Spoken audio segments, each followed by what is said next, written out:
Speaking of Republican candidates, there's trouble brewing for another one. Florida's governor, Ron DeSantis, he's being threatened with kidnapping charges. And guess who's behind this threat? California Governor Gavin Newsom. At the heart of this controversy is the issue of migration. DeSantis is anti-migration. If left to him, he would shut the southern US border. To make that point, he has adopted a cruel tactic. He has used private jets to drop migrants in democratic states and cities. He doesn't tell the migrants, he just drops them off. But now, California is pushing back. Does this mean trouble for Ron DeSantis? And just how big is the migrant issue? Our next report tells you. It's the battle of the governors. Republican Ron DeSantis on one side, Democrat Gavin Newsom on the other. And stuck in the middle are migrants. People from Latin America chasing the American dream. The battle was brewing for a while, but now it's out in the open. Newsom, the governor of California, tweeted this on Monday. Ron DeSantis, you small, pathetic man. This isn't Martha's Vineyard. Kidnapping charges? Before going further, let's get you the backstory. In the last few days, private jets have been dropping migrants in California. The first flight was on Friday. 16 migrants from Colombia and Venezuela landed in Sacramento. The second flight was on Monday.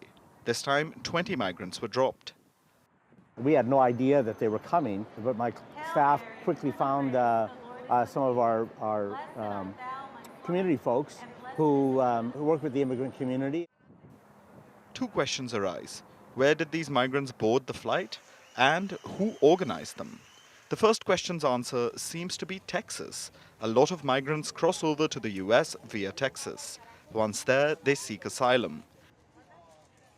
The second question is more complicated. Who organized the flight?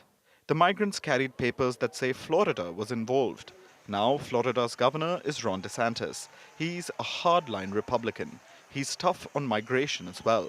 So the belief is DeSantis organized these flights. He used taxpayers' money to charter a plane. It's a cruel joke at the expense of desperate migrants. They had no idea what was happening to them. They were told to board a flight, so they did. And this isn't the first time. DeSantis has done this before. Last year, he flew 50 migrants to Martha's Vineyard. It's an affluent liberal island in Massachusetts. Even then, questions were raised. Questions that have popped up again. Gavin Newsom is hinting at kidnapping charges. He says DeSantis is practicing state-sanctioned kidnapping. The next step is proving it. California's Attorney General is on the job. If he can prove that Florida organized the flights, it could mean trouble for DeSantis. But that's just one part of the problem. The larger story is the politicization of migration. It's a highly divisive issue. Republicans accuse Joe Biden of creating a border crisis. They say a migrant tsunami is heading to the US. How big is this tsunami? Tens of thousands of migrants do travel to the US border. Most of them apply for asylum. But numbers aren't the real problem here. Race is. Republican migration policy is pinned on xenophobia. Having said that, Biden isn't exactly faultless. His policies have created a bottleneck at the border. Around 60,000 migrants are waiting in line. Their living conditions are abysmal.